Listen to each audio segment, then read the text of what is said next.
Hey everyone, What If Fan here, bringing you another exciting part of What If Natsu had dual elements. You can find the fanfic title and the original author's name on my Patreon page. Make sure to check it out and show them some love.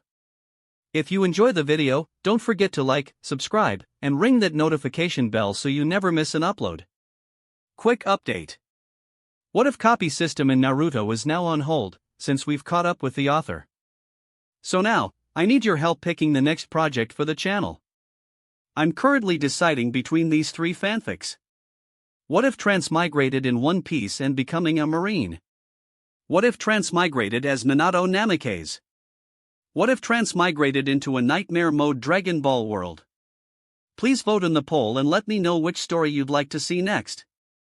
I'll take the top pick and start working on that series next.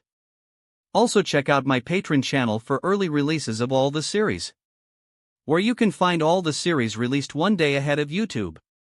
Alright, let's jump into it. Chapter 46 Poison Sky Dragon Slayer. They're all gone. All the dragons have been wiped out. Get that through your thick skull already. Cobra taunted, before inhaling deeply once again, dark purple magic swirling around his mouth. And just like those dragons, I'll wipe you out too. Poison dragons roar. Not knowing what else to do, Natsu closed his eyes and braced himself for the onslaught of magic to hit him, his body still under the debilitating effects of Cobra's poison. But before the roar hit him, he heard something land in front of him.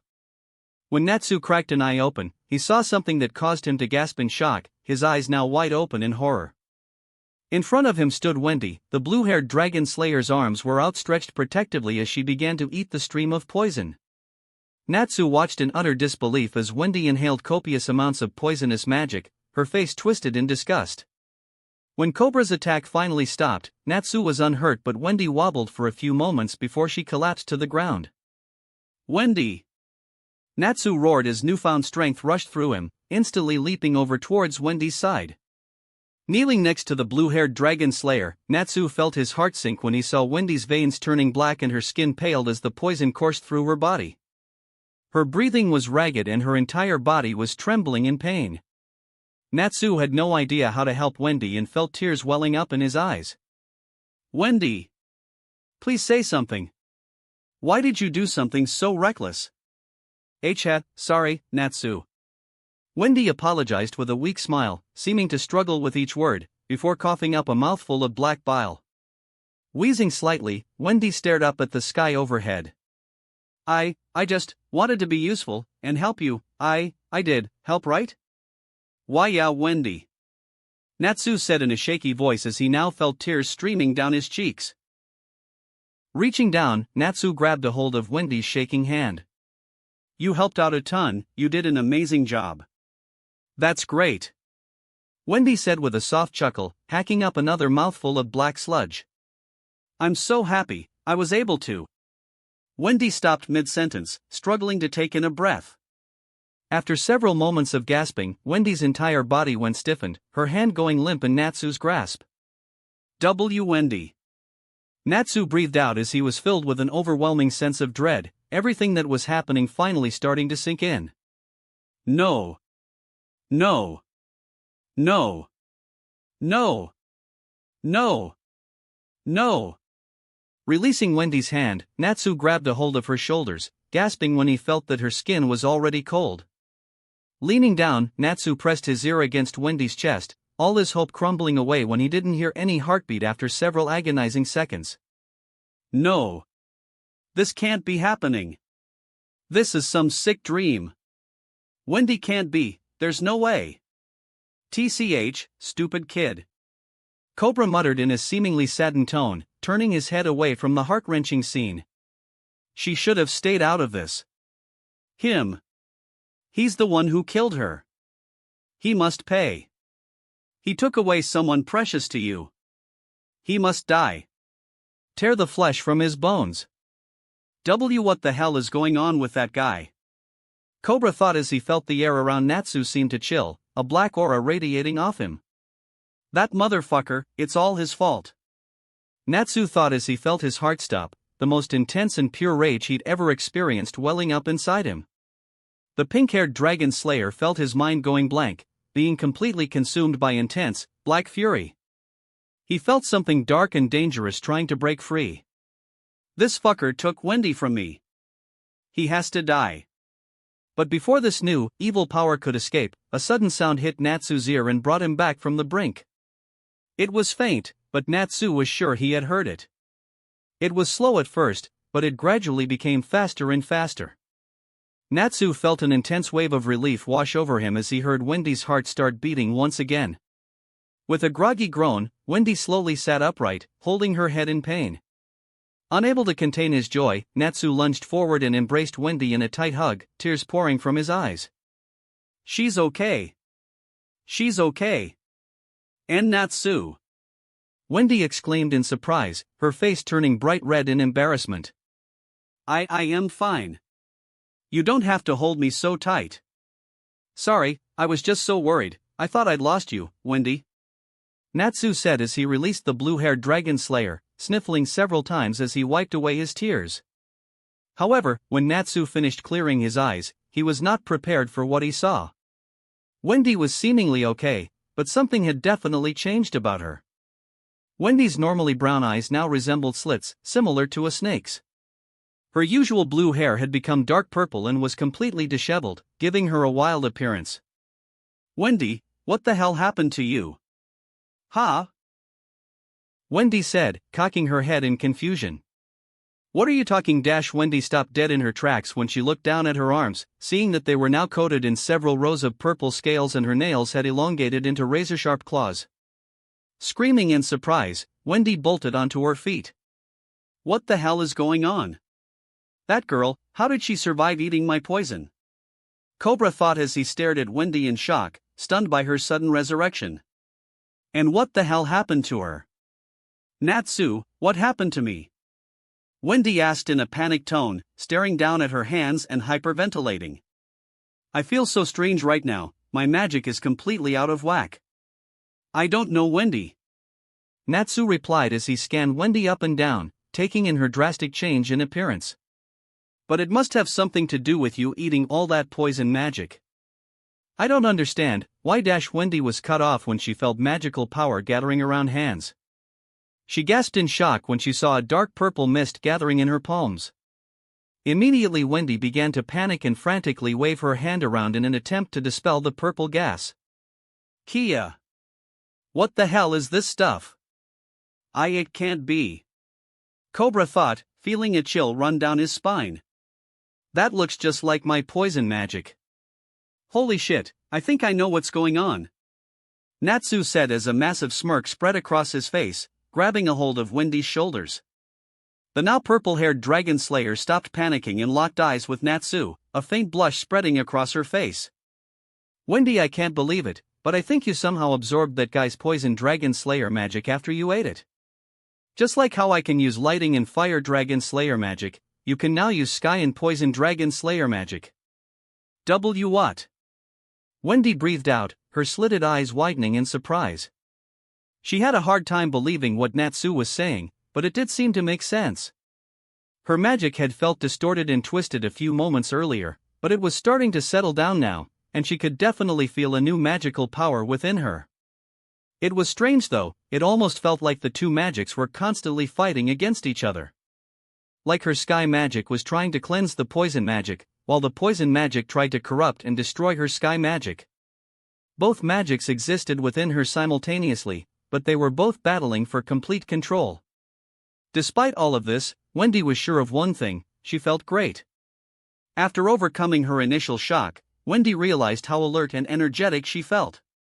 She could feel this new magic power coursing through her body and it was an exhilarating sensation. I think you're right, Natsu, I can feel a new magical power in my body." Holding up her hand, Wendy watched as the purple haze continued to swirl around it, with her now controlling its movements. "I really can use poison dragon slayer magic now." Let's test out your new powers then," Natsu said with a devious smirk as he placed a hand on Wendy's shoulder and turned her towards Cobra. The second-generation poison dragon slayer's eyes widened when he saw that both Natsu and Wendy were now targeting him. Natsu felt Wendy's entire body tense slightly at the thought of having to fight, but he gave her shoulder a comforting squeeze. I know you don't think you'll be helpful in a fight, Wendy, but you're a dragon slayer. The dragons who raised us gifted us with incredible power. I know you can do it. Dig deep inside yourself and use that amazing power within you. Natsu's right, I can't hide and let others do all the fighting forever. Wendy thought, before closing her eyes and taking a deep breath. Doing as Natsu said, Wendy searched inside herself for the magic power hidden within her. Then she felt it, a wave of magic bubbling up inside her.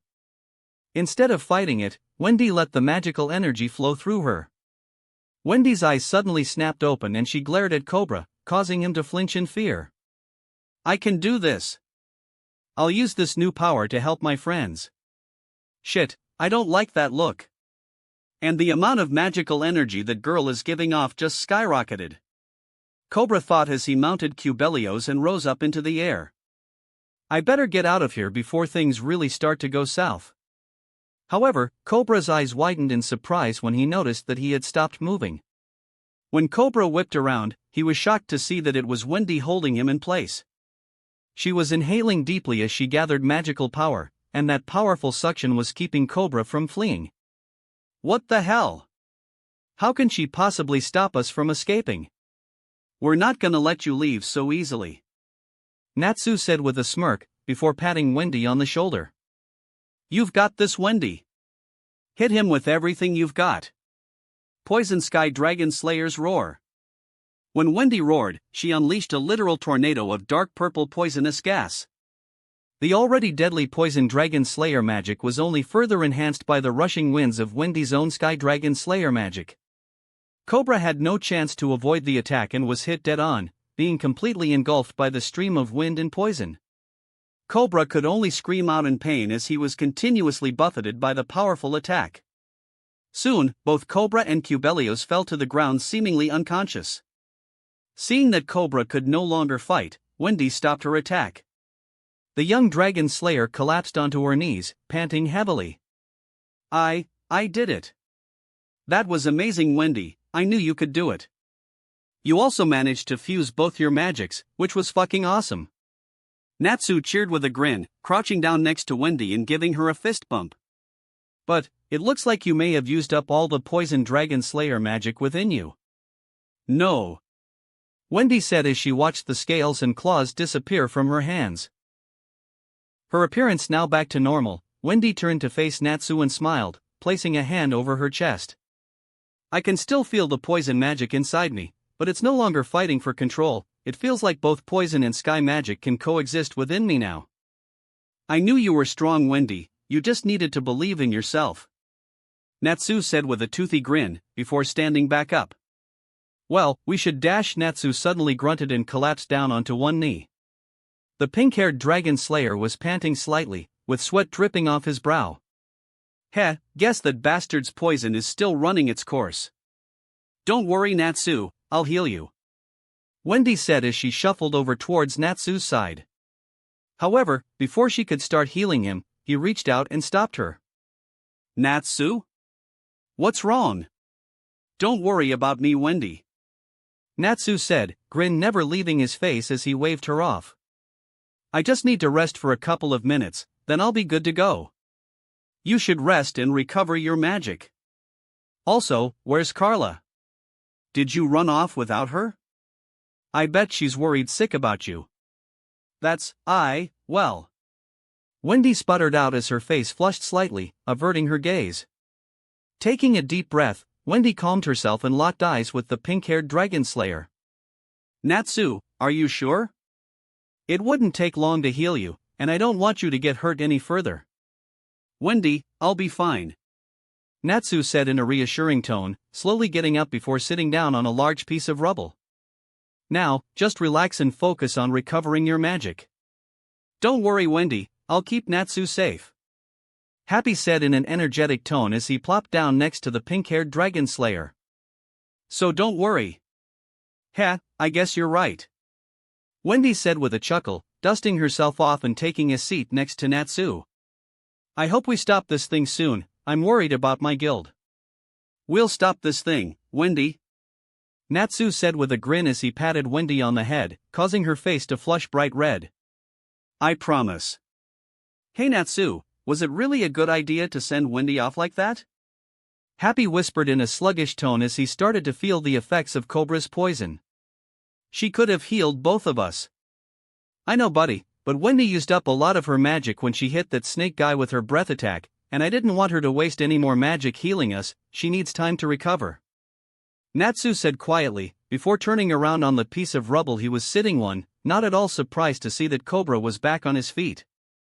And I wanted to take this bastard down myself. How is he still standing after being hit by Wendy's attack? Happy gasped in shock as he hid behind the pink-haired dragon slayer. Natsu, what are we gonna do? There's no way. Wendy said in a stunned tone, staring at Cobra with wide eyes. I'm gonna dash. Natsu tried to stand back up, but was immediately floored by a sudden wave of pain and nausea as Nirvana started to move once again. Son of a bitch, I forgot this thing was a moving vehicle. Heh, look at you, the old generation of dragon slayers, pathetic. Cobra spat as poison gathered around his fist. For the pride of Oration Cease, I have to kill you. Same time, with Brain. Impossible. Brain thought, having watched the entire fight between Cobra and Natsu hidden behind a pile of rubble. Cobra was defeated by that pink-haired boy and a small girl? Just how strong are they?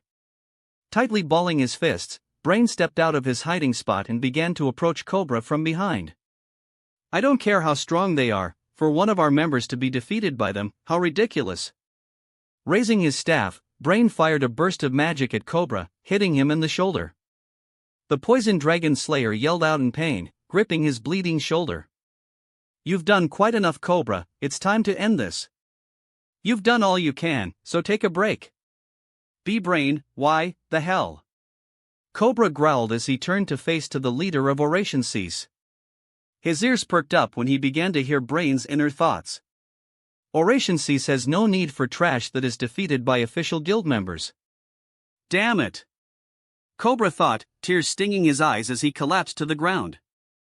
As Cobra lay on the ground, Cubelios slithered over and wrapped herself protectively around him.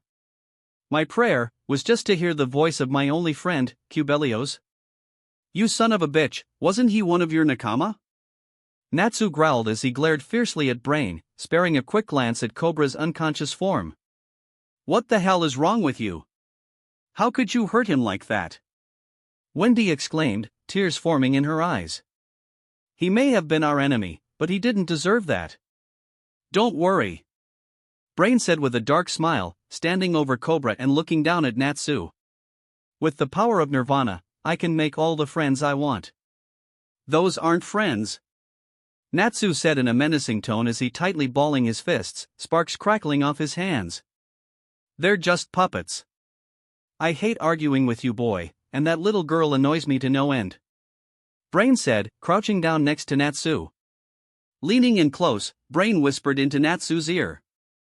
I like your power, boy, it's quite amazing. Standing back up, Brain's twisted smile widened as he pointed his glowing staff at Natsu. How about I make you my first puppet? 10 minutes earlier, with Gray and Lucy. What the hell is this place? Gray muttered as he scanned his surroundings, taking note of the numerous dilapidated buildings. It looks like an ancient city or something. Ugh, we need to catch up with Natsu and Happy. Lucy groaned, stretching her aching muscles as she got onto her feet. Knowing those two, they're already in some type of trouble. Well, isn't this interesting, running into you two in this city of illusions? A familiar voice spoke up behind both fairy tale mages. Whipping around, they were surprised to see Jura smiling at them, but what surprised them even more was that he was with hot eyes. I'm glad to see that you're both okay.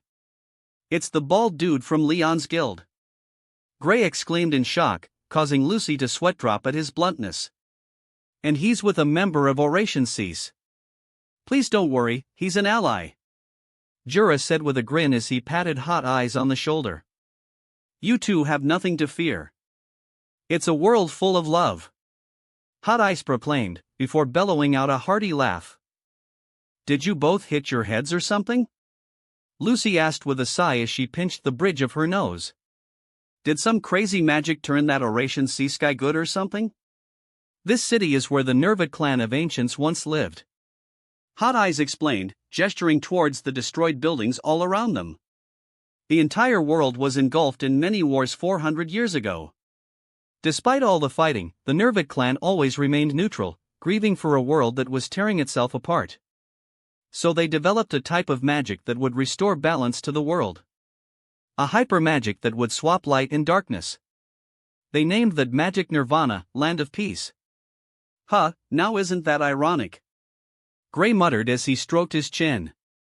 Something designed for peace is now being used as a tool for evil. The ancients likely never calculated for their magic turning light to darkness. Jura said with a sigh, slightly shaking his head. But strong magics almost always have strong side effects. It matters not what the ancients' plans were, now that Nirvana is moving we have some serious trouble on our hands. Hot Eyes said as Nirvana took another massive step, causing the ground beneath them to quake. We must put a stop to this without a moment to spare. Of course. Lucy agreed, nodding her head and resting a hand on her gate keys. We need to end this thing soon. Brain will most likely be in the central King's Hall controlling Nirvana. Hot Eyes explained as he pointed towards a large building towering in the distance. While he is doing that he will be unable to use any other magic, that is our time to strike. If he's driving this thing, then does he have a specific destination in mind? Gray asked, eyes hardening slightly. If he has a target, we should try to warn them. Perhaps, but I do not know. Hot Eyes replied in a saddened tone as he shook his head. You're all on the right track. A new voice spoke up from behind the group of Light Guild mages. Spinning around, they were surprised to see Midnight sitting on a rooftop, staring down at them. I am the only one who knows what Father's true intentions are. Midnight? Hot Eyes exclaimed in a worried tone as he stared at his comrade. Wasn't he the one that was always asleep? Lucy asked no one in particular, feeling a strong magical power radiating off of Midnight. Should we be worried now that he's awake? Hot Eyes, are you betraying Father? Midnight asked with a dangerous edge to his voice as he quirked an eyebrow. That'd be unwise. Of course not. Hot Eyes exclaimed with a huff, pumping his fist into the air. I've simply realized the error of Brain's ways. Father? Error? Midnight parroted as he hopped off the roof, glaring at Hot Eyes as soon as he landed. Did I hear you correctly? Are those two really father and son? Lucy muttered, quirking an eyebrow before taking several sniffs of the air. They don't really have the same scent, and I gotta say I don't see the resemblance. Who cares about Gray was cut off when the ground underneath him, Lucy, and Jura suddenly liquefied, putting them all in a small ditch. Gah! What the hell just happened? That was Hot Eyes, he must have liquefied the ground underneath us. Jura explained as he stood up and dusted himself off. He likely just saved us. Saved us from what? Lucy asked, poking her head out the ditch they were in. The blonde celestial spirit mage's eyes widened in shock when she saw that several of the buildings around them had been sliced through and completely leveled, only Hot Eyes remained unscathed. Holy shit, that guy did save us. All members of Oration Cease are of equal power. Hot Eyes exclaimed, motioning for Lucy and the other Light Guild mages to stay back. I will fight Midnight myself. Ha, you really intend to take me on? Midnight asked in an amused tone as he easily dodged a wave of liquefied earth that Hot Eyes had launched at him. We should take this chance and get out of here. Lucy whispered, glancing at Gray and Jura. We can't be held back fighting this guy. Agreed. Gray said with a nod as he began to climb out of the ditch. Hot Eyes. Please, go quickly. Hot Eyes yelled before he turned to face Jura, a large smile on his face. And, my real name is Richard. Revealing your true name to the enemy? Midnight said in an annoyed tone, glaring at Hot Eyes. How low you've fallen. You lack love. Hot Eyes said as he used his magic to liquefy all the ground around Midnight, encasing him in a ball of earth. We cannot let Nirvana be unleashed. I don't want to hear that from a traitor like you. Midnight exclaimed, using his magic to slice through the ball he was trapped in. I'll take you down, then have Father judge you. That will not happen. Hot Eyes said as he clapped his hands together, liquefying 2 buildings and slamming Midnight with the debris. Screaming in pain, Midnight was slammed into the ground. Tightly balling his fist, Hot Eyes encased Midnight's limbs in liquefied earth, before solidifying it again. Clasping his hands behind his back, Hot Eyes stood over Midnight. Growling frustration, Midnight thrashed in an attempt to free himself. I suggest you stop struggling, I do not wish to hurt you further. That man Jura told me that those with a stronger conviction will always win, that's why you will not defeat me Midnight. For tonight, Oration Cease will see its end. 5 minutes later, with Lucy, Gray, and Jura. Hurry guys! Lucy yelled, leading the small group of mages as they ran through the destroyed city. Stopping for a moment, Lucy sniffed the air several times, perking up when a familiar smell hit her nose. Natsu is this way, I've got his scent. Sprinting down a deserted street, Lucy came to a skidding stop when she spotted her pink-haired mate, her face instantly lighting up in joy. There he is.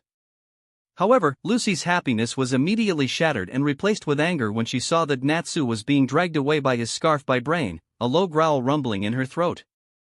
Hey you bastard, put Natsu down now. Lucy, please save Natsu. Wendy pleaded as a few tears fell from her eyes. That guy is trying to take Natsu away. Oration Cease has lost half its members, they have fallen.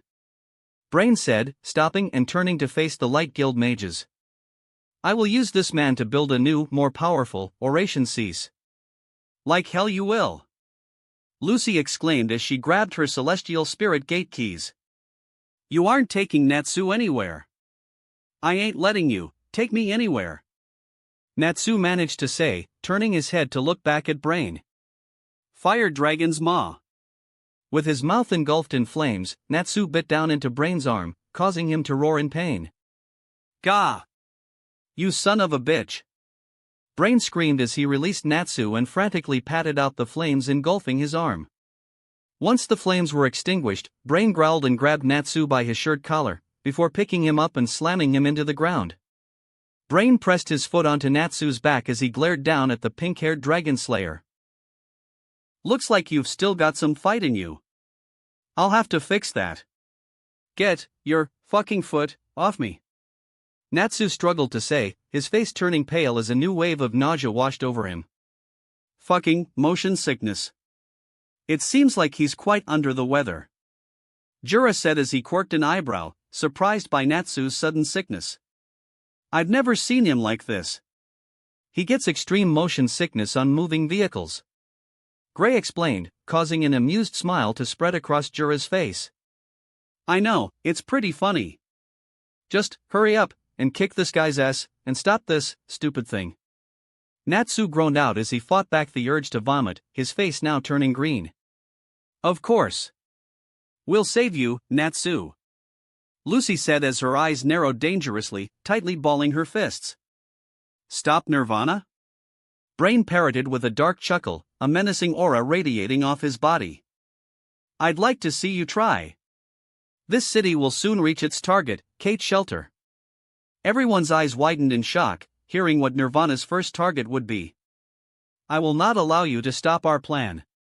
Wendy and Carla's guild, but why? Happy asked in a shaky tone as he slowly sat up. I had a feeling, but to think you're actually going after my guild. Wendy muttered in an angry tone, tightly balling her fists. What did my guild ever do to you? State your true intentions. Jura exclaimed in a menacing tone as he glared fiercely at Brain. Why are you taking aim at Wendy's guild? Brain didn't give Jura a reply, instead, he simply smirked and chuckled darkly. Did you not hear me? State your intentions, you fiend. I don't have to waste my time talking to small fry like you. Brain yelled, laughing maniacally as he made a sweeping gesture with his staff. I am the law of light and darkness. Now, get down on your knees and bow to me. This man really gets on my nerves. Jura said as he took a deep breath, gathering his magic power. It seems that he is unable to engage in sane conversation. Begone my Brain didn't even get to finish his sentence, before he was hit by a barrage of large stones and rock, sending him flying backward. I'm sick of your repulsive attitude. Jura said, cracking his knuckles and advancing towards Brain. Now, stand back up and fight. You're not allowed to rest until you tell me why you're targeting Kate's shelter. What is this magic power? Brain grunted as he tried to dig himself out of the rubble he was trapped under. Holy shit, I guess that guy is really powerful after all. Lucy gasped, her eyes widening in shock as she cupped a hand over her mouth. I guess he's a wizard saint for a reason. I see, you definitely surprised me. Brain said as he wiped some blood from the corner of his mouth. So it's true that none of the wizard saints are pushovers. There are many guilds much closer to us than Kate's shelter. Jura said, his eyes narrowing dangerously, several large stones levitating around him. So for you to go out of your way to target them means you've got some nefarious goal in mind. You'll be dead soon, so I see no need to tell you anything. Brain said as he raised his staff high into the air, black magic swirling around it. Dark Rando. After gathering enough magical energy, Brain fired several streams of black magic at Jura. Dogs like you should just roll over and die. Iron Rock Bastion. Forming an X with his arms, Jura created a wall of rock and debris to block Brain's attack. Heh, you fell for it.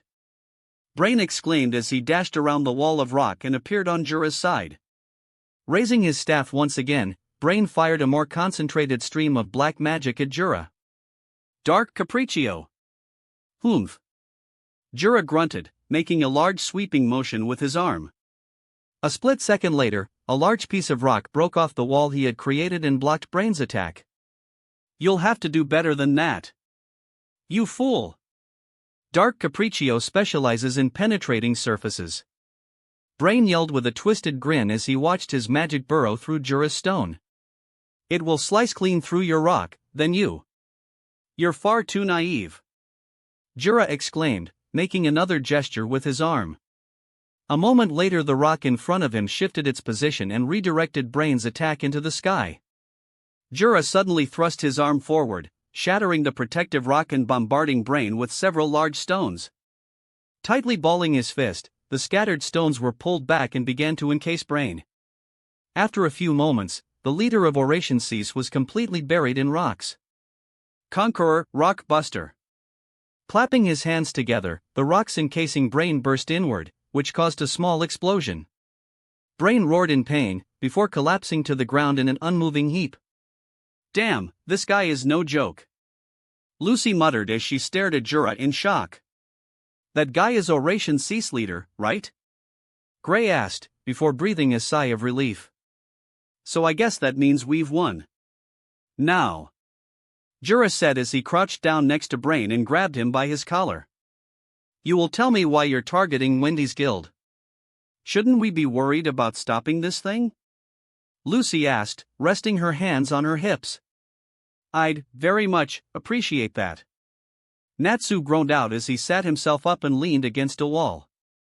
I thought it'd be impossible for me to be defeated. Brain said, staring up at the night sky overhead. Midnight, the rest is up to you. You can't let Oration Cease fail, because when the 6 prayers vanish, then that one will. That one? Jura repeated just before Brain passed out. Damn it, it looks like we're not going to get anything from him. Leaning closer, Jura noticed something seemed different about Brain's appearance. Wait, it looks like some of this man's markings disappeared. Natsu. Wendy said, crouching down next to the nauseous dragon slayer. I recovered some of my magic, so if you want I can heal you and happy now. Wendy. A familiar, angry voice exclaimed from overhead. Whipping around, Wendy wasn't surprised to see a very upset Carla flying towards her. How dare you run off like that?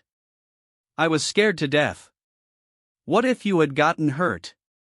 Just how reckless can you be? I'm fine, Carla, please calm down. Wendy said with a nervous chuckle as she tried to calm down the fuming, white cat. I had a feeling that Natsu was in trouble, so I just took off. I'm sorry about that. But I just couldn't stand by when my friend is in trouble. ***, what am I going to do with you? Carla muttered, pinching the bridge of her nose. I'll overlook it this time, but don't ever run off like that again. Sure thing. Wendy said with a smile as she turned her attention back to Natsu and Happy. With hands glowing faintly, Wendy began to heal both fairy tale members. Just relax, guys, you should feel better in a few minutes. Thanks for helping Natsu out, Wendy. Lucy said with a bright smile, patting the blue-haired dragon slayer on the shoulder. And there's some good news. We think that Brain Guy was the one controlling Nirvana. Now that he's been taken out, we should be able to stop the entire city. That's a relief. Wendy said as she released a light sigh, a small smile spreading across her face. And you don't have to thank me for helping Natsu out, I'd be there for him any time. I still don't like this. Carla muttered, crossing her arms over her chest. We never ended up finding out why Kate's shelter was being targeted. I don't think there's any deep meaning to it. Gray said as he shrugged his shoulders. I still have some questions.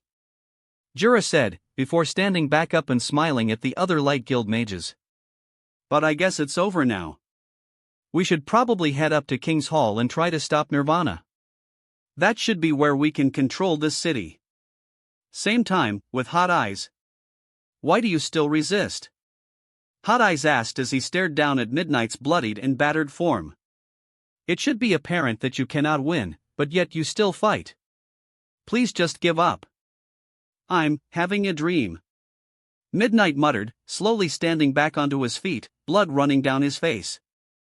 You have dreams too. Hot Eyes was surprised when a smirk suddenly spread across Midnight's face. In the middle of the night. Out of nowhere, Hot Eyes was hit by several invisible blades of magical energy. Screaming in pain, Hot Eyes fell onto his knees, blood trickling out of his mouth. His eyes widened in shock when he saw that all of Midnight's wounds had disappeared. Magic cannot hurt me. His wounds, how have they disappeared? Hot Eyes thought as his vision began to blur. You made one mistake earlier. Midnight said, before walking over and grabbing a hold of Hot Eyes' hair. Leaning forward, a devious smirk spread across Midnight's face. All the members of Oration Cease are not equal, I'm the strongest, even better than Father.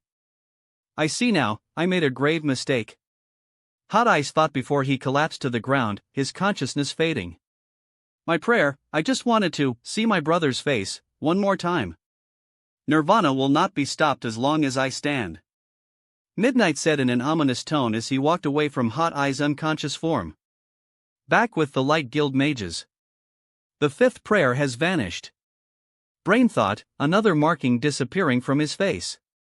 Midnight, you must make sure yours never disappears, that is my prayer. Ah, what the hell is this? Gray grumbled as he stepped in the King's Hall, quickly noticing that the inside of the building seemed to be in utter ruins. There's nothing here that looks like controls. I thought we could stop this thing once we defeated Brain. We were too naive. Lucy said, biting her thumb and scanning the room for any possible clues on how to stop Nirvana. We know nothing about how this place operates. So how are we going to stop this thing? Wendy asked, before setting Natsu down against a wall. Despite being healed of Cobra's poison, Natsu was still quite nauseous and groggy. What wrong, Natsu? Did my anti-poison spell not work? Natsu has really bad motion sickness. Happy explained as he landed next to Wendy. He gets like this whenever he's on a moving vehicle. Motion sickness. Wendy parroted, staring down at Natsu for a few moments before she chuckled lightly. Don't worry, Natsu, I have just the thing for that. Holding up her hand, it soon began to glow bright blue. I know a spell that will restore your sense of balance. When Wendy pressed her hand against Natsu's chest, he was shocked when his motion sickness instantly began to fade away. Troya! Holy crap! Natsu exclaimed with a massive grin as he hopped onto his feet. With a sudden lurch, Nirvana took another step forward, and despite this Natsu felt totally fine. Yes. I'm okay. I don't feel like puking my fucking guts out. Thank goodness, I'm glad it worked. Wendy said with a small smile, clasping her hands behind her back. You're totally amazing, Wendy. Natsu cheered as he lunged forward and hugged Wendy, even picking her up and spinning her around. The blue-haired dragon slayer squeaked in surprise as her face glowed near neon red. I wish I knew sky magic too. Good for you, Natsu. Lucy said with a smile, approaching both dragon slayers. Although I'm a little disappointed I won't have to take care of his motion sickness by myself like I usually do. Oi, flame brain. Gray said as he got the pink-haired dragon slayer's attention, gesturing to the room around them. We have no way to stop this thing, there's nothing here that will help us. But Richard said that this is where Nirvana is controlled. Jura muttered, stroking his chin. Could he have been mistaken? I doubt he would have lied. Before we waste any more time trying to stop this thing, Carla said as she flew into the center of the room. I'm sure you've all noticed something quite strange. There is no pilot's seat, no one in King's Hall, and Brain has been defeated, but even so, this thing is still moving. That can only mean one thing. Gray said, his eyes widening as he came to a grim conclusion. Nirvana is on autopilot and is set to fire our guild. Wendy said quietly as she cupped a hand over her mouth, tears forming in her eyes. Everyone will be. Don't worry, Wendy. Your guild will be fine. Natsu said in a determined tone, placing his hand on top of Wendy's head, doing his best to comfort her. I will stop this damn thing. Chapter 47. The countdown begins. Oi, flame brain. Gray said as he got the pink-haired dragon slayer's attention, gesturing to the room around them. We have no way to stop this thing, there's nothing here that will help us. But Richard said that this is where Nirvana is controlled. Jura muttered, stroking his chin. Could he have been mistaken? I doubt he would have lied. Before we waste any more time trying to stop this thing, Carla said as she flew into the center of the room. I'm sure you've all noticed something quite strange. There is no pilot's seat, no one in King's Hall, and Brain has been defeated, but even so, this thing is still moving. That can only mean one thing. Gray said, his eyes widening as he came to a grim conclusion. Nirvana is on autopilot and is set to fire our guild. Wendy said quietly as she cupped a hand over her mouth, tears forming in her eyes. Everyone will be. Don't worry, Wendy. Your guild will be fine. Natsu said in a determined tone, placing his hand on top of Wendy's head, doing his best to comfort her. I will stop this damn thing. How are we going to stop it though? Happy asked as he hovered above Natsu, staring down at the pink-haired dragon slayer. Do what I do best. Natsu said with a toothy grin, punching a flaming fist into his palm. I can smash this place to pieces. That seriously can't be your solution to everything. Lucy said with a light sigh as she pulled on Natsu's ear, causing him to yelp in pain. After a few moments, Lucy released Natsu and rested her hands on her hips. Please try to think of something else. Sorry, Luce. Natsu mumbled, rubbing his throbbing ear. We can figure out another way to stop this thing. I still think we should try and get information out of Brain. Jura said as his brows furrowed slightly. He will likely know how to stop Nirvana. I doubt he'll tell us anything. Carla shot the idea down, before crossing her arms over her chest. I just can't imagine why they'd target our guild. Maybe Jalal could. Wendy muttered quietly as she stared down at her feet, thinking of any possible solutions. Suddenly, Wendy's eyes widened when a plan popped into her head.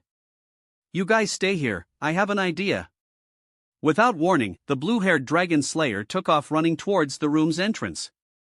Once I check it out, I'll be right back. That girl, I told her not to run off without telling me.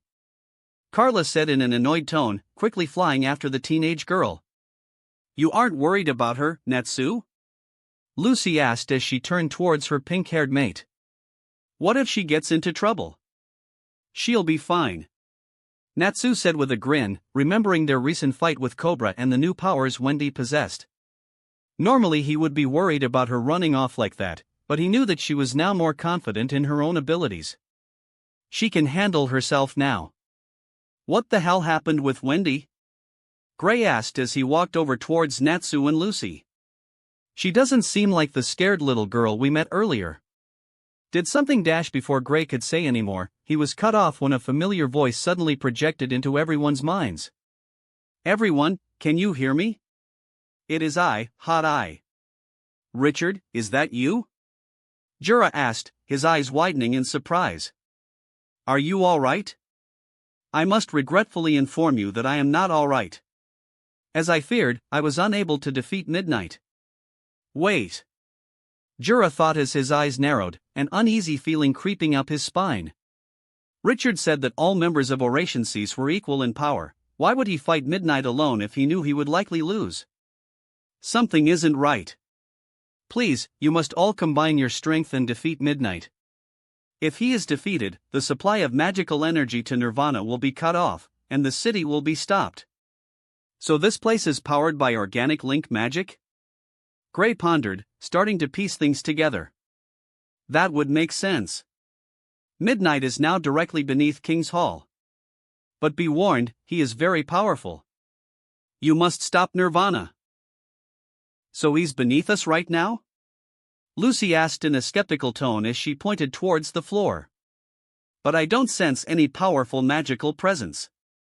Maybe his magic is being suppressed somehow. Gray suggested, before crouching down and pressing his hand against the stone floor. But that doesn't matter right now, we have a clear target we need to take down. Heh, I'm always up for a fight against a strong opponent. Natsu said with a toothy grin as his hands began to crackle with electricity. I'm all fired up. Same time, just outside King's Hall. Those complete fools? Brain thought with a twisted smirk, ending his telepathic transmission. I can't believe they fell for that so easily. If I go down, I won't go down alone. I'm going to take you all with me. Same time, back with Natsu. There's the door. Natsu exclaimed as he raced down the stairs, leading the group of Light Guild mages. Now let's get this bastard. Leaping down the last few steps, Natsu rushed towards the door and began to yank it open. Come on out, you sleeping piece of shit. That uneasy feeling I had earlier. Jura thought, his eyes suddenly widening when he realized what they were walking into. His suspicions were confirmed when a bright light suddenly began to filter through the cracked open doorway. Without thinking, Jura rushed forward and shoved Natsu away from the doorway. Everyone get back, it's a trap. Quickly clasping his hands together, Jura encased the 4 fairy tale members in a dome of earth and stone. Just as the dome closed, a deafening explosion went off, with Jura taking the full brunt of it. The Lamia Scale Mage was engulfed in a scorching fireball and hit by a powerful shockwave. But despite all this, he kept his hands clasped together in order to maintain the dome shielding his comrades. When the explosion died down and the dust began to settle, Jura unclasped his hands and collapsed onto his knees. What the hell was that? Natsu exclaimed as he burst out of the dome ready to fight. However, the pink-haired dragon slayer's eyes widened in surprise when he saw the devastation surrounding him. Slowly turning around, Natsu gasped when he saw Jura's battered and bloodied form kneeling only a few feet away. Jura, you saved me. Natsu what? Lucy stopped mid-sentence when she spotted Jura, tears forming in her eyes as she choked back a sob. After sniffling several times, Lucy hugged Natsu's arm and buried her face into his shoulder to hide the tears streaming down her face. Oh God, he protected all of us. Old man. Gray said through grit teeth as he tightly balled his fists. We shouldn't have rushed down here, we should have expected a trap.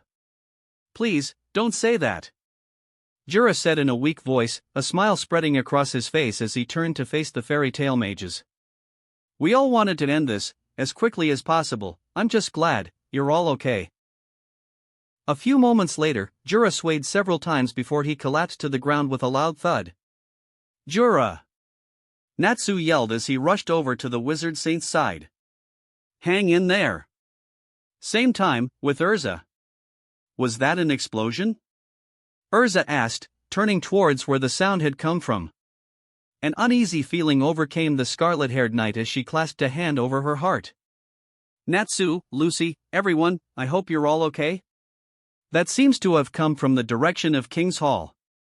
Jalel pointed out as he balled his fists. What on earth could be happening? It seems my father can be a bad man too. A new voice spoke up, causing Urza and Jalal to whip around, both of them surprised to see Midnight smirking at them. It looks like he's trying to steal some of my fun. You two are the final prey I need to hunt down. Hopefully, you can entertain me, if only for a little while. Stay behind me, Urza, Jalal said as he held out his arm, stepping in front of the scarlet-haired knight. This guy is very powerful.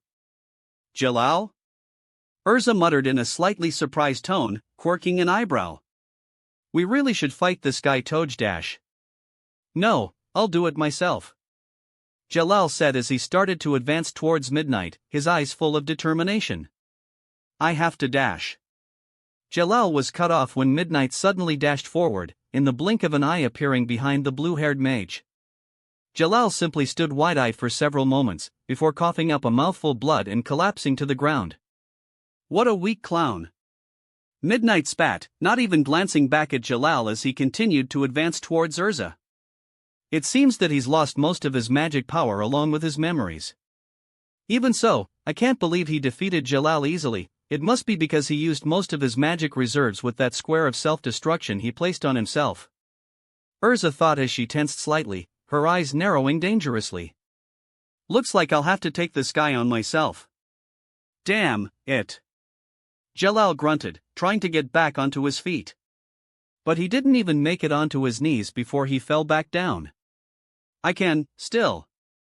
Oh, so you still have some fight in you, Midnight said in an amused tone as he turned to face Jalal. You know, I'd like to see your face really twisted in terror. That'd be quite interesting to see. Heh, you think you can scare me? Jalal said with a weak chuckle, vague images of a dragon clad in brilliant flames and lightning flashing through his mind. I've seen something far scarier than you. Is that so? Midnight asked as an evil smile spread across his face. Then I guess I'll have to dash. The last standing member of Oration C stopped mid-sentence when he heard someone sprinting towards him. Whipping around, Midnight's eyes widened when he saw that Urza was only a few feet away, her sword ready to cut him down. Raising her arm, Urza swung her blade at Midnight but was stunned when her attack suddenly veered to the right and missed him completely. I've heard some amazing things about you, Urza Scarlet, Titania of Fairy Tale. Looks like it's time for the main event to start. What the hell was that? Urza thought, staring down at her sword in confusion. My sword suddenly veered out of his way. It was almost like... Urza! You need to get away from him. Jalal yelled as he clutched his stomach, another pang of pain reverberating through his body. He's dangerous. Just shut up and let me fight, Urza exclaimed, materializing a second sword into her free hand, swinging it at Midnight. However, just like before, Urza's sword suddenly turned wildly and missed her target, as if it were being pushed by an invisible force. Damn it, again. This bastard is definitely up to something. What's wrong, Titania?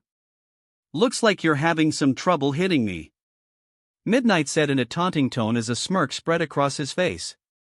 He then raised his arm towards Urza and clenched his fist. Out of nowhere an unseen force sent the scarlet-haired knight skidding backward, gritting her teeth as she dug her heels into the ground. What is going? Urza was silenced when her own armor began to twist and warp around her. The scarlet-haired knight gasped and grunted in pain as the metal armor snaked around her neck, growing tighter with every passing second. Letting out a throaty growl, Urza's entire body was suddenly engulfed in bright white light, the armor strangling her, exploding off her body. Taking a deep breath, Urza used her re-equip magic to don her Heaven's Wheel armor. I get it now, I see what your magic really is. Ah, I knew I couldn't keep it a secret forever, Midnight said with a smile, shrugging his shoulders. My reflector magic can bend, twist, and mutilate anything. I can take magic and turn it back on its caster. I even have a neat little trick where I can bend light to create mirages. Now that I know what your magic truly is, it doesn't scare me anymore, Urza said before she charged towards Midnight, blades in both her hands. I'm all fired up, so let's do this. Oh, but you should be afraid, Midnight said, standing his ground and not moving out of Urza's path. You must not have heard me, magic has no effect on me. Back with Natsu. What'll we do now? Lucy pondered in a worried tone after kneeling down next to Jura. He's injured really bad, and we don't have Wendy here to heal him. You can't die on us, old man. Gray exclaimed as he gently shook Jura's shoulder in a vain attempt to rouse him. You're too badass to die like this. I know he said not to blame ourselves. Natsu growled, tightly balling his fists as he glared at the hole blown clean through the wall. We really should have expected some type of trap. You have to be kidding me, the dunce brain used up the last of his magical power. And all he could do was take down one of you insects. An unfamiliar and menacing voice suddenly spoke up behind the fairy tale mages, causing all of them to whip around. However, none of them were prepared for what they saw. Hovering only a few feet away appeared to be the staff Brain had been holding. How pathetic can you get? He's spitting in the face of Oration Seas. Are you fucking kidding me? Natsu said in disbelief as he stared wide-eyed at the levitating staff. Turning towards his fellow guild members, Natsu pointed towards the staff. Am I going crazy, or is that stick really talking? I am not a stick, you insolent little shit. I am Plodoa and I should just destroy all you weakling myself. Ah, shut the hell up. Natsu exclaimed, before grabbing the staff and slamming it onto the ground several times. For a stick, you're way too loud. After alighting his free hand in bright blue flames, Natsu inched it closer to the sentient cane. Now you're going to tell us how to stop this stupid city or else I'll turn you to ashes. Natsu, wait, we don't know what that thing really is. Lucy yelled as she rushed over to Natsu's side and tried to reason with him. It may look like just a staff, but it could actually be really dangerous. The blonde bimbo gets it. I am the 7th member of Oration Seas. I have been awakened to kill you worms. Bimbo? Lucy parroted in barely contained anger, a vein visibly bulging on her forehead. The blonde celestial spirit mage snatched the staff from Natsu's hands and repeatedly began to slam it into the ground. Who the hell are you calling a bimbo, you glorified twig? You insolent children are far too violent. Without warning, the staff swiftly flew out of Lucy's grasp, now keeping its distance from the fairy tale mages. The staff then spun around to face a large hole in the wall. That guild should soon be in sight. For matters like this, it's best to start by tossing out the trash. You bastard, you're talking about Kate's shelter. Lucy said as her eyes narrowed slightly, clenching her fists. Exactly. Those creeps hold the power to stop us. So, we can't really get this party started until that place is wiped out. Back with Urza. Dance, my blades. Urza exclaimed, thrusting her arm forward and launching a volley of razor-sharp blades at Midnight. You really don't learn. Midnight said in an amused tone as every sword veered and swerved away from. Trying to overwhelm me with numbers won't work. Suddenly all the swords reversed their direction and started to fly towards Urza. I've told you what will happen, I'll just send your attacks right back at you. And I'll just block the attacks you send back. Urza said, blocking and deflecting every single sword that was reflected back at her. The sounds of metal clashing against metal filled the air, as the scarlet-haired knight rapidly cut down her blades. After several moments the flying blades stopped, all of them scattered on the ground around Urza. You're not the only one who can deflect attacks. That's true. Midnight said with a smirk as he clenched his fist, causing Urza's armor to once again start to tightly wrap around her. The scarlet-haired knight gasped in pain as the metal dug into her flesh. But I don't need to deflect attacks to defeat you. Midnight's smirk widened as he relished Urza's pain screams. More, I want to hear you scream more, cry more, suffer more. You sick bastard. Urza roared, before managing to free one of her arms and throwing one of her swords at Midnight. Not a bad attempt, but I saw it coming. Midnight said as he simply moved his head and dodged the sword, instead of reflecting it. Now, I'm about finished with our little fight. Midnight made a sweeping motion with his arm, causing all the swords and debris around Urza to begin to rapidly swirl around her. Spiral pain. The scarlet-haired knight screamed out in pain as she was buffeted by countless razor-sharp objects. When the swirling blades and debris stopped, Urza collapsed to the ground, her body covered in blood and dozens of cuts. Done already? I expected more from the mighty Titania. No. Jalal said, clenching his fists in the dirt. He's too strong. Oh come now, you can't die yet, Urza. Midnight said as he slowly walked towards the scarlet-haired knight, a twisted smile on his face. I wanted to keep playing with you, at least until we reached Kate's shelter. Kate, shelter. Jalal repeated, managing to raise himself up onto his elbows. Why, are you targeting them? That's our first goal. Midnight explained as he stopped and picked up one of Urza's swords, examining the intricately designed blade. After a few moments, Midnight shrugged his shoulders and tossed the sword onto the ground. In the past, there was a clan who created Nirvana to end wars. They were called the Nervit. But they underestimated its power and Nirvana ended up being even more dangerous than they expected. So, they sealed away the very magic they created. They feared Nirvana could be used for evil purposes, so they kept watch over the seal for hundreds of years. Eventually, they even formed a magical guild that only members of the Nervit could join, and that's Kate's shelter. Suddenly, Midnight began to chuckle darkly. Why would they seal away such a wonder magic? It's just not right. It's a power that can lead the world down the path to chaos. We'll use Nirvana to plunge every member of Kate's shelter into darkness and have them slaughter each other. I get the chills just thinking about it. You're disgusting. Jalal spat, glaring daggers at Midnight. Quite pretending to be so righteous, Jalal. Midnight said with a smirk as he walked towards the blue-haired mage. Your soul is drowned in more darkness than mine. You're a dirty, evil man. And no. Jalal muttered, gritting his teeth as he tried to find a way to rebuke Midnight. That's not. Don't try to deny it. Midnight exclaimed before he let out a hearty laugh. You took children and put them into forced labor. You killed your friends in cold blood, and even attempted to murder Urza.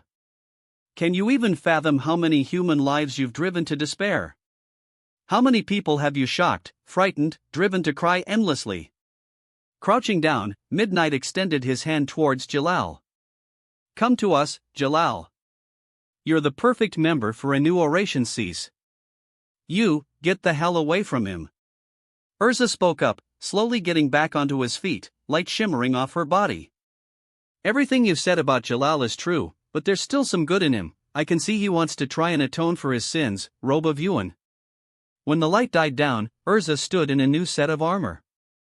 This armor was purple in color, with a revealing kimono. It consisted of a short sleeveless tunic decorated by many flower motifs, with exposed cleavage and revealing openings on the sides, exposing much of her chest. It was held closed by both a large, dark obi, which had a thin red rope tied around it and sported a wide closing ribbon on the back, and by a lighter, smaller white belt, with both wrapped around a pink, flower-patterned cloth circling Urza's waist on the back and the sides. Instead of her usual swords, Urza wielded a large naginata. And until then, I will not allow him to fall back into darkness.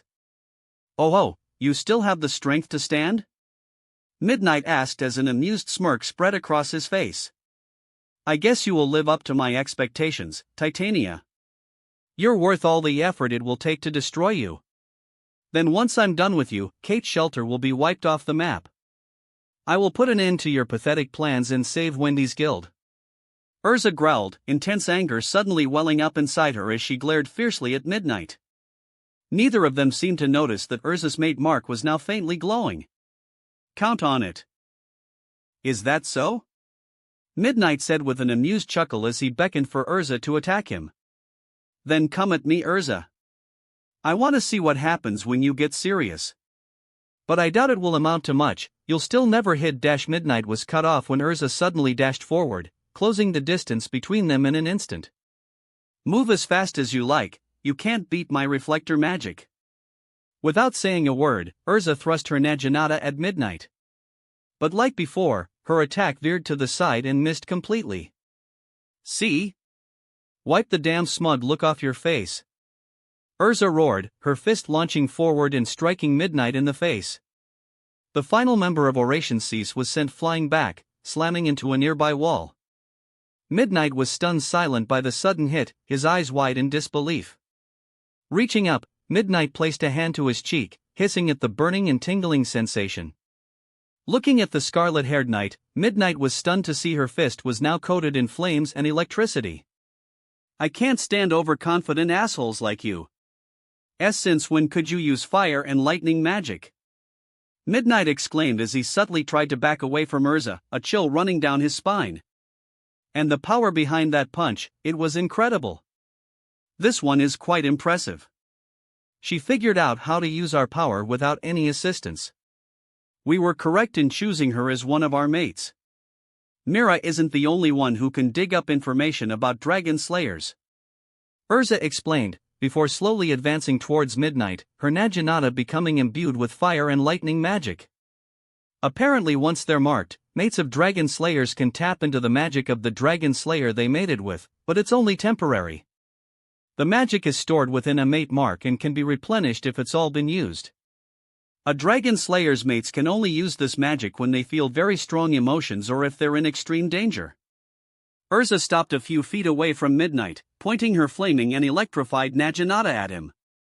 And after you threatened Jalal, Wendy, her guild, and all my other loved ones, you really pissed me off.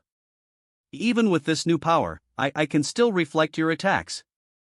Midnight pointed as he mustered up some confidence and slowly got back onto his feet. I'll even take your precious armor and use it against you. Wrong! Urza exclaimed, lunging forward to strike Midnight again with her flaming fist. However, Midnight reflected Urza's attack, using her armor to pull her in the opposite direction. But the scarlet-haired knight was ready for this. Using the momentum from being reflected, Urza spun around and hit Midnight with a devastating slash from her Naginata. Midnight fell onto his knees, clutching his chest as blood began to pour out of a large wound. His hair and clothes had also been charred by the intense flames coating the Naginata. Holy shit! Jalal thought as he stared at the scarlet-haired knight in utter disbelief. Urza is amazing. Your magic has two major weaknesses. Urza said, slamming the bottom of her Naginata onto the ground and glaring at Midnight. The first is while you can turn back magical attacks, you can't do the same for a human body. That's why you pulled away my attack using my armor, instead of my actual arm. Also, earlier in the fight you could have simply twisted my body, but you tried to strangle me with my own armor. And I'll do it again. Midnight screamed as he raised his arm towards Urza and clenched his fist. Instantly, Urza's kimono began to wrap around and try to strangle her. This time I will kill you. The second weakness is, Urza said, before slipping one of her arms free and hurling her flaming Naginata at Midnight. Still recovering from the previous attack, Midnight couldn't effectively dodge, so he was nicked by Urza's weapon. He hissed in pain as the blade grazed his side, the flames and electricity sending waves of pain throughout his entire body. You can only twist or reflect one spot at a time. Since you're trying to twist my armor, you can't reflect any of my attacks. You bitch. Midnight grunted as he pressed a hand to his side, trying to slow the bleeding a bit. Just keep talking, I'll still kill you. I suppose I've actually found a third weakness. Urza said with a smirk, her previously twisted and warped kimono returning to its original form. My robe of Yuan is made of an extremely elastic material that is able to stretch very easily, so your magic won't be effective. So, this battle is over. Damn it! Midnight muttered through grit teeth as he tightly balled his fists. However, Urza quirked an eyebrow when she saw a smirk suddenly spread across Midnight's face. Had you died just a little sooner, you wouldn't have to see the horror. What the hell? Jalal thought as he watched Midnight slowly get back onto his feet, a black hazy aura bubbling off the member of Oration Cease. Soon Midnight's entire body seemed to become encased in flowing darkness. What's happening to him? In the dead of night, my magic reaches its maximum power. Midnight roared in an almost demonic tone, his body growing and shifting, transforming him into some type of monster. Once Midnight finished his transformation, he towered over Urza, a dark laughing rumbling in his throat. Ha ha ha ha. Now you're dead. Rushing towards the scarlet-haired knight, dark magic crackled off Midnight's fist. You're finished, Titania. Look out, Urza. Jalal exclaimed as he watched the scarlet-haired knight defiantly stand her ground, despite the immense danger she was in. Jalal wanted to look away, he didn't want to see Urza hurt any further, but he couldn't tear his eyes away.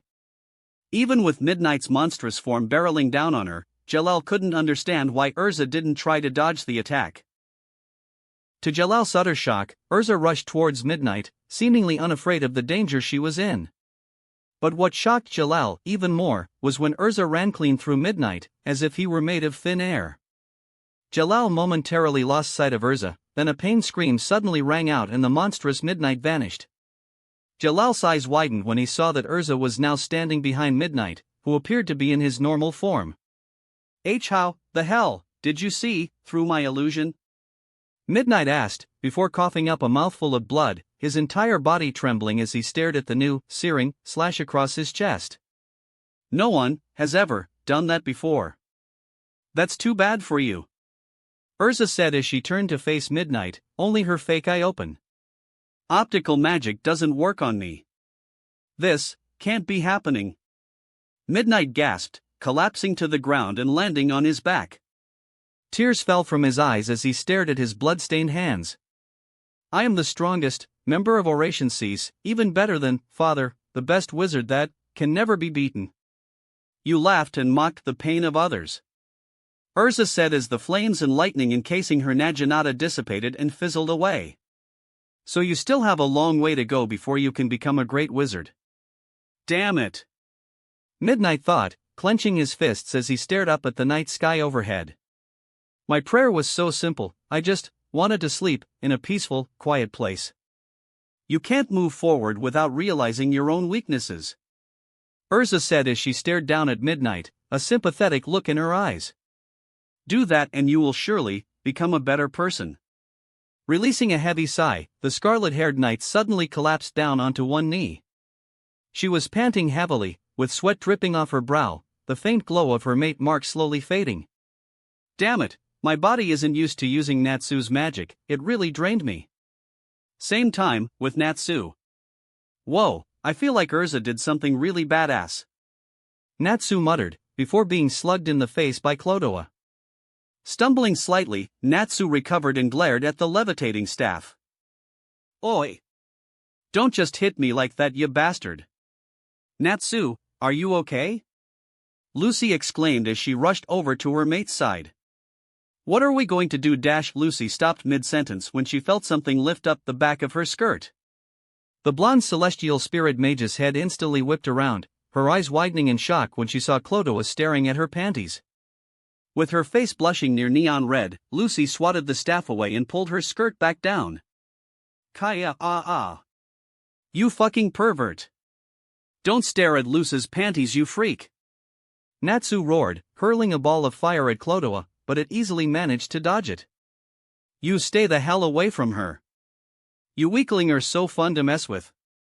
Clodoa laughed, before it suddenly stopped as if something had spooked it. It can't be. Oration Cease has been defeated. The fairy tale mages were all surprised when Clodoa visibly began to panic, its jaw falling open and the gem within it dropping out. Oh, no! This is very bad. He is coming. No! No! No! No! What the hell is it freaking out about? Gray asked as he scratched the back of his head, quirking an eyebrow. Something seriously has it spooked. You fools! Brain has another separate personality that has been dormant inside him. The persona he adopts in public has been codenamed Brain and he craves knowledge. But his secondary personality named Zero only loves destruction. For real? Lucy muttered, cupping a hand over her mouth as a chill ran down her spine. He seemed pretty strong before, but his other personality is even more dangerous? Zero was so ferocious and controlled so much magical power that Brain himself used 6 keys to seal him away. And those keys were the members of Oration Cease. Gray gasped as his eyes widened in shock. Son of a bitch, we unleashed this guy without even knowing. Once the organic link to Oration Cease has been destroyed, then Zero will be revived. As if on cue, an ominous presence began to approach from the doorway that had been blown open. All the fairy tale mages simultaneously felt chills run down their spines, as an immense dark magical power grew ever closer. Clodoa was shaking uncontrollably as it bowed its head on the ground. Welcome back, Master Zero. It seems that things aren't going as planned, Clodoa. Zero said in a voice that was much darker and deeper than Brain's, approaching the groveling staff with his hands clasped behind his back. Clodoa appeared to be telling the truth, because Brain's personality shift appeared to be quite drastic, even sporting a new appearance. His hair had become wavier and his eyes had turned blood red, while his skin was now very pale in color, and his clothes had changed into something similar to a military officer's outfit. I take it even Midnight was defeated? It would seem that way. I'm so very sorry to report this, sir. Don't fret, it's fine, I haven't felt like this in quite a long time.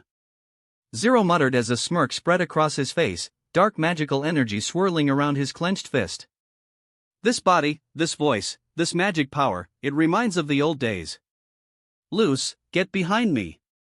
Natsu said, standing protectively in front of his blonde-haired mate as orange lightning began to crackle off his arms. Lucy did as she was told, standing behind Natsu and tightly clutching her gate keys. The dark magic Zero was giving off frightened her, but she felt much safer with Natsu by her side. This guy, he's serious trouble. I will handle things from here, Zero said as he turned his attention to the fairy tale mages and tossing off his cloak. You should stand back, Clodoa. Cracking his knuckles, Zero blared at Natsu specifically. You little brats, you've all wreaked havoc on my guild. Especially you pink-haired vermin, and as the master, I'll have to teach you all a lesson. Does this get you fired up, Natsu? Gray asked in a shaky voice, tightly balling his fists in an attempt to stop his hands from trembling. This is the first time I've felt such evil and gross magic. Natsu growled as he bared his fangs, lightning sparking off his hands. It's fucking disgusting. I suppose I can deal with you brats later, Zero said with a twisted smile, turning his head to gaze towards Jura's unmoving form. First, I should deal with the bald bastard who hurt Brain's body. I'll kill him first. What the hell is wrong with you? Gray exclaimed as he slammed his fist into his palm, ice magic swirling around his hands. You're seriously going to attack an enemy who can't fight back? I don't particularly care whether my enemies can fight or not, Zero said in an amused tone, dark magic gathering in his outstretched hand. With a twisted smile, Zero unleashed a massive stream of magic at the fairy tale mages. As long as it's alive, I love destroying it. Ice shield! Gray exclaimed as he slammed his palms onto the ground, creating a large wall of solid ice. However, his eyes widened in shock when cracks quickly began to form in his shield. He's breaking my shield so easily. Moments later, Zero's spell broke through Gray's ice wall and hit him, sending him flying backward. Zero chuckled darkly as he watched Gray crash into the ground, eventually coming to a skidding stop. In the few moments Zero was distracted, Natsu rushed forward with his fists sparking with orange electricity. The pink-haired dragon slayer hit Zero with several electrified punches, causing him to grunt in pain. Zero quickly recovered and tried to backhand Natsu, but the dual dragon slayer ducked underneath it and hit him with a powerful uppercut. Stumbling backward, Zero roared in anger and fired off a blast of dark magic at the pink-haired dragon slayer. Thinking on his feet, Natsu dashed forward and slid underneath Zero's attack. After closing the distance, Natsu lunged forward and kicked out Zero's legs, causing him to crash to the ground. With a throaty growl, Natsu raised both his lightning-coated fists into the air and slammed them down onto Zero's stomach. All the air was forced out of Zero's lungs as he curled into a ball, struggling to catch his breath. Natsu prepared to hit Zero with another attack, but a sudden wave of dark magic forced him to back off. Gah! You little bastard! Zero roared, getting back onto his feet and glaring fiercely at Natsu, blood dripping from the corner of his mouth. You really are a true pain in my ass. Zero prepared to launch another attack at Natsu, but he stopped when something else caught his eye. Standing off to the side, he spotted Lucy by herself, still trembling and clutching her celestial gate keys. An evil smirk spread across Zero's face as he turned his attention towards Lucy. You were awfully protective of this girl earlier, maybe I should kill her first. I need to pay you back for laying your filthy hands on me. Zero aimed his arm towards Lucy, his hand swirling with dark magic. I hope you're ready, girl, this is going to hurt, a lot. Then Zero fired a massive beam of dark magic at Lucy. Now die. Loose.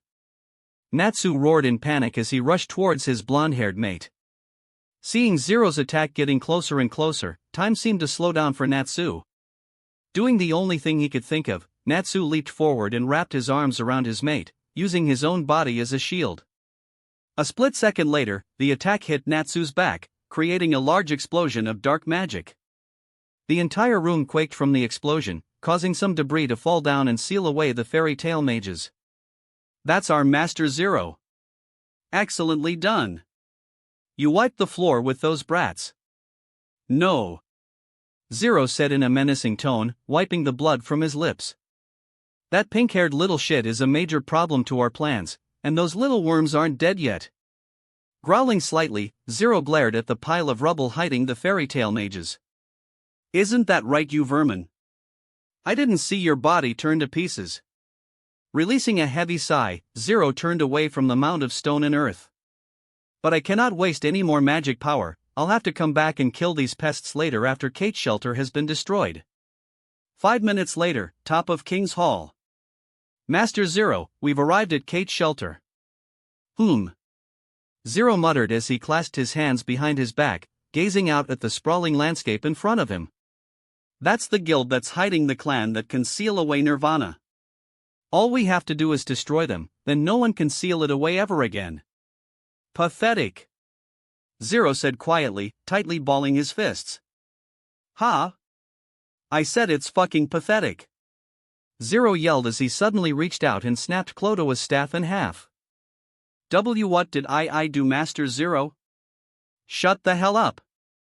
Zero roared, slamming his foot down and smashing Clodoa completely, a twisted laugh rumbling in his throat.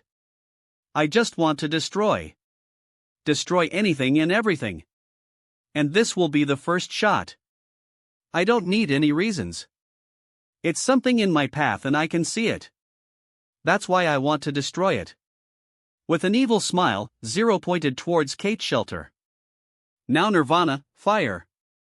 Same time, back with Urza. Are you okay, Urza? Jalal asked as he walked over towards the scarlet-haired knight. You look exhausted. Yeah, I just need a minute to catch my breath. Urza breathed out, leaning against a wall and sliding down it. Sighing lightly, Urza rubbed her mate Mark, taking comfort in the warmth emanating off it. I'll be good to go soon. What was that magic power, Urza? Jalal asked as he leaned against the wall next to her. It was incredible. It wasn't mine. Urza said with a small smile, staring up at the sky overhead. It was Natsu's. I know you mentioned something about a mate Mark, but what dash? Jalal. The mage in question was cut off when someone called out his name. Turning his head, he was surprised to see a blue-haired teenager and a white cat running towards him and Urza. You're that girl from earlier, who are you exactly? Wendy. I'm so glad you're safe. Urza said, her smile widening before she breathed a sigh of relief. Slowly the scarlet-haired knight got back onto her feet. What are you doing here? He really doesn't remember me. Wendy thought as she momentarily deflated, looking down at her feet. Something doesn't seem right. I know you must be disappointed, Wendy. Urza said with a sympathetic look, patting Wendy on the head. Jalal doesn't remember me either, his memories are jumbled right now, but he doesn't remember you other reasons. Wendy raised her head and stared at Urza in intrigue when she heard this. But I think Natsu should be the one to tell you about that. Okay.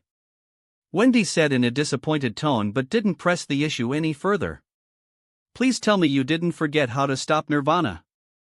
Carla exclaimed as she shook her fist at Jalal. My squares of self-destruction didn't work. Jalal explained, hanging his head in defeat. And I don't know any other ways to stop this thing, please forgive me. You kidding, I thought. Wendy breathed out as she collapsed onto the ground, tears forming in her eyes. What are we going to do now? We're almost at our guild. We need to do. Carla was stopped when a low rumbling sound echoed out and the ground began to quake. What's going on? Urza asked, feeling a large amount of magical energy being gathered. It can't be, is Nirvana going to fire? Please no! Wendy screamed as tears streamed down her cheeks. Standing outside their guild hall, all of Kate Shelter's members, minus their guild master, watched in horror as Nirvana's main weapon powered up. An ominous glow began to shine from the center of the moving city. Moments later, a massive beam of magical energy fired from Nirvana and raced towards Kate Shelter. The guild's members embraced each other and braced themselves for the attack to hit. However, they were all stunned when the attack never came. Instead, it veered off to the side and grazed their guild hall. Following this, several explosions rocked Nirvana's support legs, shaking the entire city and causing it to tilt. Reacting quickly, Urza grabbed Wendy and Jalal, stopping them from rolling away. More explosions hit Nirvana and the massive structure began to creak and lurch. Something's attacking Nirvana. Urza yelled over the shaking city in booming explosions. Scanning for what could be happening, the scarlet-haired knight's eyes widened in shock when she spotted something flying in the distance. That's the mage battleship, Christina. Can anyone hear me? Please, someone, respond. If you're fine, please reply. Hibiki. Is that you? Urza exclaimed in a surprised tone, setting Jalal and Wendy down. I'm glad to hear your voice. Urza-san. And Wendy-chan too. You're both okay, right? I'm all right too, more or less, Ichiya's voice echoed out through the telepathic link. Senpai. Thank goodness you're okay too. The wings were damaged, but with Lion Kuan's magic and Sherry-san's doll attack magic, and Ren's air magic, we managed to get the ship afloat. I've never tried to control something this large. Sherry said in an exhausted tone, using all her focus to keep Christina from falling apart. It's not like this thing is heavy or anything.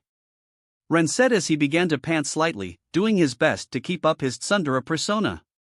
We used Eve's snow magic just now to attack Nirvana. I managed to combine all of Christina's cannons into one attack. Eve explained, checking on some wiring within the ship. But, even with all that, we only managed to take out one leg. I'm sorry everyone, but I've used up all my magic. Thank you, all of you. Wendy said as she tried to wipe away her tears, sniffling several times. Even if it's just a little, you bought my guild some more time. As you heard from Eve, we're at the limits of our magical energy, we cannot launch any more attacks from here. Just then a small explosion rang out and Christina began to lurch and slowly descend out of the sky. Please forgive me. Sherry said in an exhausted tone as she fell onto her knees. I can't, anymore, I just can't. Don't push yourself too hard. Ren said, crouching down next to Sherry, causing a light blush to spread across her face. I'm worried about your safety too. Hibiki. Are you all okay up there? Urza exclaimed in a worried tone, watching as the large ship began to fall towards the ground. Don't worry about us right now. But there is something I have to tell you all before we crash. It took a damn long time to locate, but I finally found it with my archive. The way to finally stop Nirvana. Everyone who could hear the transmission was stunned by this new revelation. Nirvana has 6 legs, but those legs are actually pipes that suck magical power from the earth itself. There are lacrima crystals near the base of each leg that store the extracted power. A simultaneous attack that destroys all of them at once should stop Nirvana. But it has to be at the same time.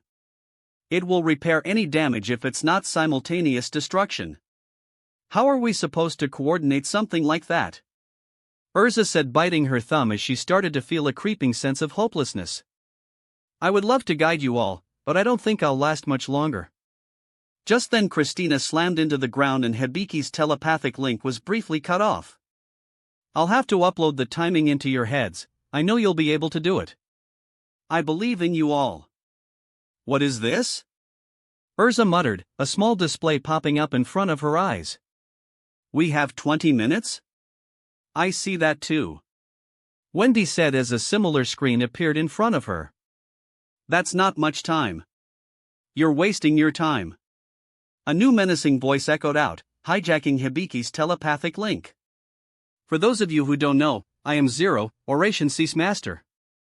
Before I say any more, I must applaud whoever among you has archive magic that rivals even Brain's own. But I digress, mages of light, listen closely.